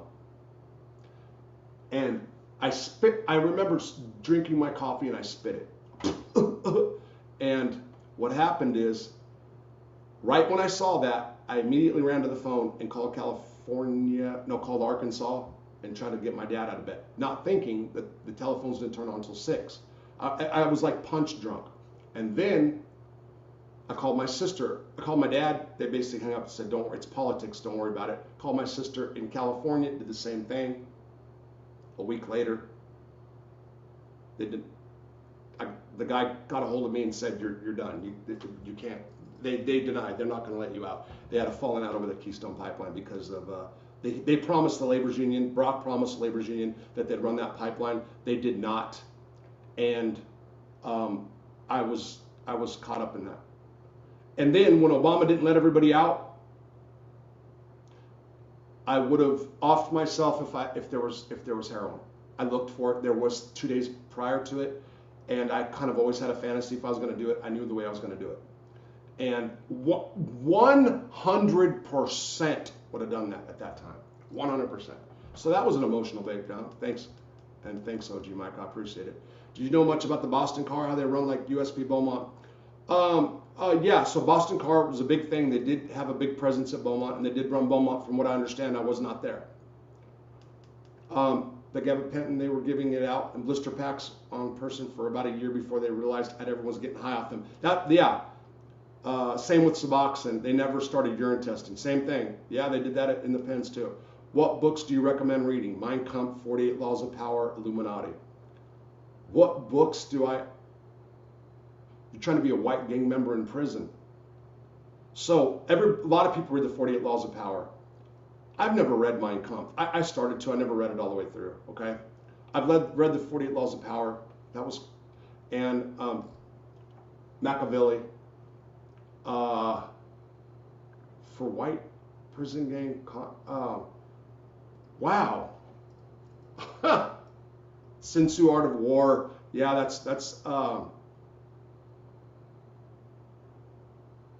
God, you stumped me. Danny was the best Italian ever saw with his hands. Yeah, so maybe somebody can put the white books in here or something he can read to better, in simplistic terms. Okay, likewise, in simplistic terms, the movie Shot Caller was right about the film. What was right about the film and what was wrong about the film, and what did the film leave out? Okay, so the shot caller, in my opinion, first of all, I was told, and I heard the biggest prison content guy do a critique of it, and said that it could never happen because a guy, a drunk driver with a small sentence, can never go in and be with lifers. That's not true. In Arkansas, they were, okay?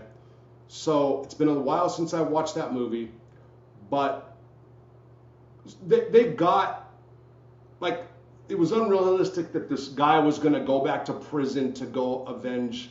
That was, and to be able to get back in that same location, that was kind of out there.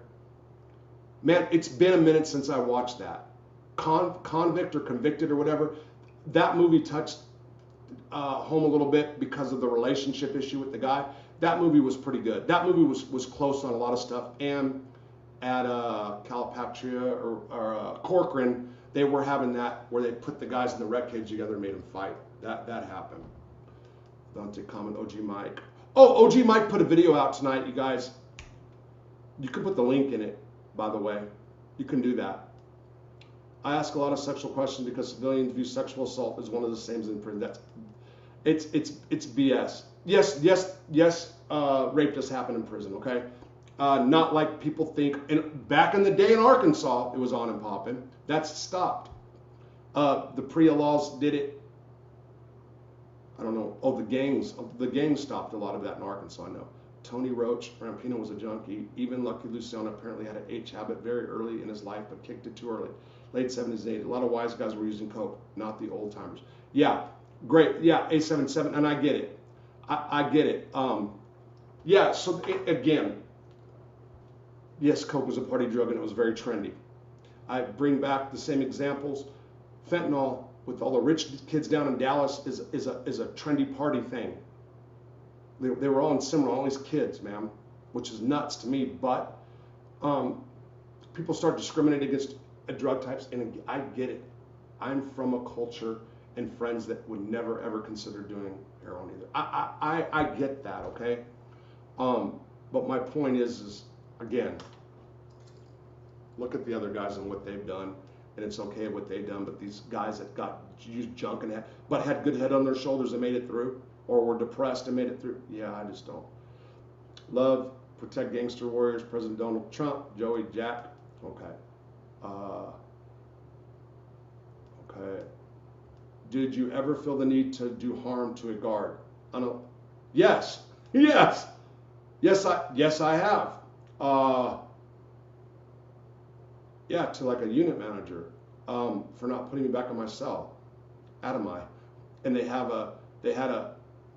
there was a rat named JD, a black rat, the black guy, old guy, and everybody knew he was a rat, but people used to use him too, feed him false information, and then he'd go, he was like,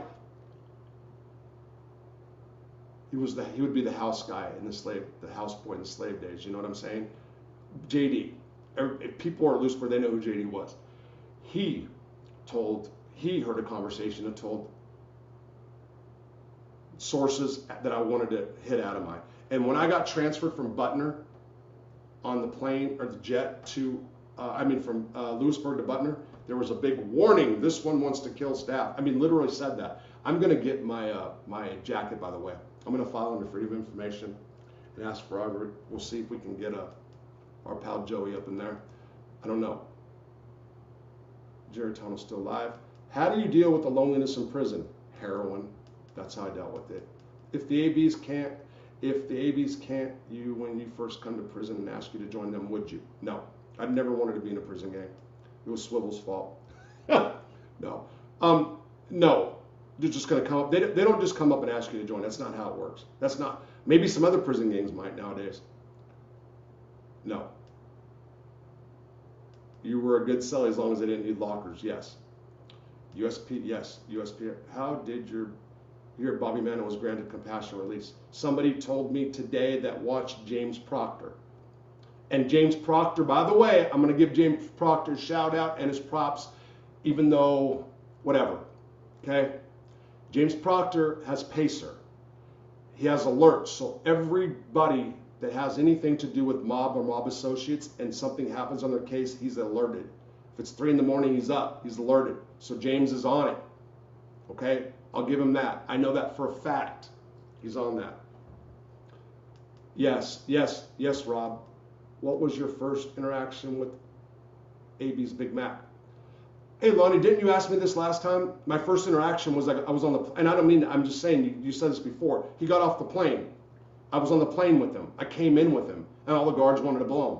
I didn't talk to him. I was there. But I will say that that was my first experience in the feds, and coming in with them and watching the guards like half-ass blow him. It was a sight. They did. They gave him cigarettes, a lighter, a sack of groceries, walked into the shoe. They did. They treated him like a god. Remember when they tried up the bats after the riot on the yard? Oh yeah, yeah, that's right. They tied the bats because the Mexicans were fighting each other. That's right. Heard others say when it gets quiet on the yard, things are about to pop. Yeah, it's true. You can feel it. You can feel that. If you claim to be a street guy, knock around guy, and you talk to these YouTube rats like, for instance, Florida, you're considered to be a rat because you're okay with what they did. If you claim to be a street guy, knock around guy, and you talk about YouTube, and you talk to these YouTube rats like Flor and Santos, okay, you're considered. That word gets thrown around a lot, rat. Dude, listen. Did they put anybody in prison? Or is what they're saying putting anybody in prison? Forget about harm's way if they're in crime, okay? So, if anybody says something, or if I say something about somebody and they're in the criminal life, and that gets them jammed up, they're in the criminal life. I'm talking about putting people in prison. Guys that are putting people in prison. That's so it gets lost, but you know, it's different genres, whatever. Sometimes I take. Okay, thanks, Justin. I weighed myself. Oh my God! So I'll tell a story about what you're saying about defecating and being on opiates. Every other day when I was in the hospital, I was with this old man. He was a marijuana guy out of Oklahoma. JD. JD was his name too. And he got me hip to this medication. You know, I forgot. It tastes like cake mix. I would drink it with my coffee in the morning. I would weigh myself because I had a scale in front, and it would be like 2 to 4 pounds. It was amazing, and it was perfect. Like I never had a wipe. I never did because it was such a perfect. It was crazy. Australia Day, Brad Nicholas. My Page News family guy. Floridian was crying in the bullpen while waiting to testify against blah. The judge had to call 15-minute recess. The marshal could get. I didn't know. Yeah. Why are white gangs the most brutal and predatory? I don't know. I don't know. I can't answer that question, but there's truth to that. Did you guys fashion your own needles to shoot, or did you? Danny F. Good question. So you can steal them from the guys that have like the diabetic guys. That'd be a good way. But I also knew cases where guys that were bringing in I'm thinking of this one guy that came out of ADX, first name Johnny, last name started with a D, but Oklahoma, who also, when he brought in the package, would bring in a balloon that had all the tips of the syringes cut off of them. And then you'd sell those for $15 a piece, the points. Then you take a big pin, cut it in half. I didn't have the patience, by the way. Big pin, cut it in half. Get a candle, melt the end of it. You place the needle very carefully. You want to put thread in it first. I shouldn't say it. You put thread in it so you don't clog the needle. And then you get some ice water, some water, and then you mold it till it's shut. You keep melting the end. Then you have your body and your point. Then you need something, Visine plunger. You can put a Visine in it. Or you get a binky. It's called a binky, which was a milk bag in the industrial milk bags that they used to put out. Cut the end of those, big rubber piece. Syringes for dummies. The Reynolds family was notorious in the neighborhood back in the day. Okay, Jack, right on. Rob, tell us about using meth through your urethra. You mentioned it briefly. No, no, no, no, no, no, no, no, no, no, no, no. I didn't use meth through my urethra. No, no, no, no, no, no, no. I was beating drug tests by catheterizing myself, putting a catheter and taking a water bottle like this, or actually it was a, you know, the condiment bottles, the squeeze bottles, like this, putting it with my concoction that I made, secret concoction, squirting it up in my bladder, and then going into the PO's office. That's what I was doing. And it did have some, well, before I got smart, there was bleach in it. The burn, the bad burn that actually inflamed my bladder and caused what they thought was chronic inflammation in my bladder, which was not, was from zinc. Zinc, the magic of all the drug tests is zinc, and it burned. What was the best and worst warden you came across? Joseph Smith might have been one of the best because he didn't care about nothing and he was cool. That was at Lewisburg, but he had a jerk-off AW named Sneezik who really did run the joint. The worst, just because he was such a more, Mickey Ray, he's dead now. Mickey Ray just was Mickey Ray. I'd say Mickey Ray. I would have to. Long, how big is your schlong? What the fuck? Jack, yeah, his dad Andrew and his grandpa were both connected. The Turner Diaries. There you go. There you go. That's the one you want to read for white supremacy stuff. Okay. The Turner Diaries. But he's talking about like a white prison gang member. I think that's the character he's trying to get into. Start using heroin. Lie to all your family and friends. No, I'm just kidding. Be treacherous. Everything is a plot. Do you think making inmates work would fix a lot of problems at prison? Arkansas does that, it doesn't work. Arkansas does that, it doesn't work. How is the coffee in the pen? Well, Keefy coffee. It's wonderful. Keefy coffee. The shot caller movie was pretty far-fetched. Danny F. What's this Justin Longschlaw? Danny, I believe Andrew passed away. Okay. Jack, are you from that area? Danny, yes. Jack, pretty crazy. Okay. A lot of hypocrisy when it comes to drugs is what I'm saying. Yes. Gladiator fights were common everywhere. No. Gladiator fight. What gladiator? No. Gladiator fights were not common. No. What are hotlines and pre-law? Hotlines and pre-laws when it comes to hotlines? Pre is the prison reform and litigation. Prison reform. What is it? Somebody can say it. No, it's not prison reform. It's I forgot now. I'm just drawing a blank. People like labels. Some of the junkie love it themselves. Yes, they do. Danny, according to an article in the New York Daily News, there was more guys in Bensonhurst, graphs in about that beat that were in the county. Are you from that? Okay. You're asking something. Did Nicky Scarfo call one? Yes, he called Carmen a rat. Did you wear a jacket to wreck when it was hot out if you felt there was going to be a riot? No, I did not. But that's funny. Yeah, that's no. Now there was guys I know soap. There was an assault. What was the dude from OC? So I think he's one of them that killed somebody during that riot, and he strapped a bunch of magazines to him, and he wrote on it, "Send my remains to the big OC," and in case he got butchered and died. Yeah, so people have done that, but no. Your brother Kenny, who got stabbed, was he a pagan prospect on the street, wondering if it's the same guy? And no, he was not. Steve was an okay. So you shoot up meth through your prick? No, who said that? I will say what I've done. I'm hard to hit, okay? I got one spot, but I'm hard to hit. And even when I go to the doctor, all right, my veins are really bad. When I started doing junk again at Lewisburg in 2006, I did do a shot in my member.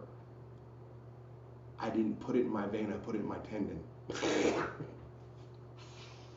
By the way, there's yellow stuff that comes out of the tendon when you draw back. It's fucking crazy. I did do that. That was one time, and I think somebody did it in my rags, my celly rags, or I did it in his. I don't know if I did one in my neck, but yeah, but it was like a one time. No, I never did. Maybe, I'm not sure, but I remember hitting rags in his neck for sure. First time in Lewisburg was a beverage bar, but everyone stole the rubber, yes, for the milk bags. Talking about the binkies. You're in the medical books for that. Dude, I'm gonna get technical on I'm gonna do a video about the drug test stuff. I've got pictures of it. I got pictures. Hold on here. I got pictures of what I put in my bladder. Hold on. Hold the horse. Hold on here. So I've done something with my. I deleted a lot of stuff. Not deleted, but hit it.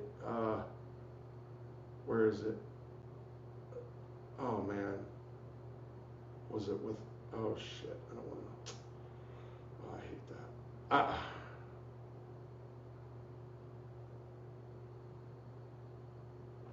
Carl Swope, by the way. Thank you. Carl Swope was the manservant, was Chim's manservant. Carl Swope, the bottom wiper. I just wanted to put that out there. I just got that. I can't believe I can't find this. This thing pops up all the time, and I'm like, no, I don't want to see what I was putting in my bladder. Where? Okay, so it would be in history. Sorry, guys. Let me see. Memories.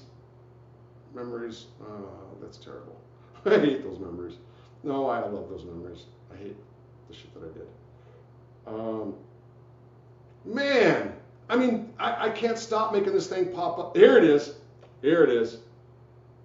Wow. Okay, so let's hide the medicine bottles. No, I don't care if the medicine bottles have my name on it. Can you see that? Is that the only one I got left? So what are we seeing here? Ibuprofen. Hold on, let me just make sure, because people like look and try to get social security numbers and all that. That was old stuff. Robert Rosso, take 2 times daily. That's not my number. Robert Rosso, diazepam. No, not diazepam. That's not mine. I take diazepam. What is that? Aspirin. I don't want people to do it. I'm not trying to advocate for it. So, how can I show everybody this? Can I show people this? Oh, I don't have. No, there's another one too. I gotta. So this is the stuff I. Okay, I can't. Let me see something. Let me see. I wonder if I can see that. I wonder if people see that. So let's see. Hold on a second. Yeah. Right there. That's the stuff that I was concocting and putting in my bladder. Okay? And by the way, causing a false positive for methamphetamine until I learned how to get it right. It's missing actually something, and it was missing the bottle. Sick, huh? I have the bottle with the catheter showing. Took pictures of it. And a few other things. Yeah. And there's a prison friend saying, can I call now? Anyway, that's another content person, by the way. Did the fresh fish give good? What? The fresh fish, oh, okay, I got you. Good night, Rob, I'm tired, good show, Okay, thank you, bro, appreciate it. Is it true that it's only gay if you go past the second knuckle? Okay, so we're being clowns. You should give me a wrench, Robert. I think I'll keep things in order for you. And if, nah, it's cool. No, it's cool. I got a couple guys. Okay, so I've been through all this. I know an addict years ago that had a hole in his groin from injecting the spot so many times he could hit a vein because of the, yeah, it's true. Okay, so we've been on 2 hours. I did this. I said what I wanted to say tonight. Again, mob stuff. I'm gonna start Mob Monday. Okay. Tomorrow, meth and sex. 12 o'clock.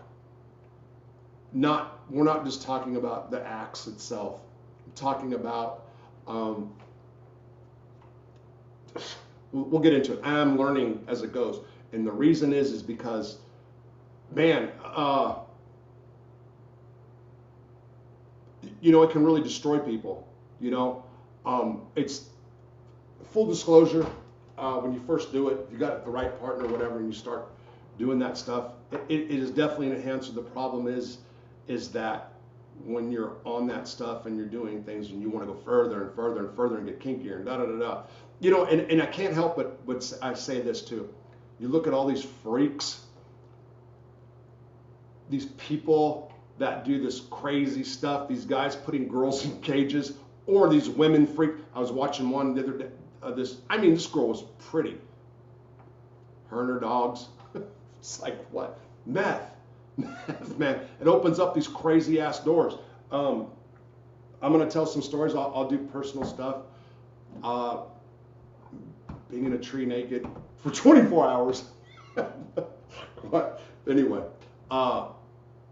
Yeah, but it's more than that. This isn't, it's not about sex acts. It's the connection between it all. Because in rehab, like I said on that short, they miss it so much because there's actually, it's actually cross addiction, and it can really screw some people up. You know what I mean?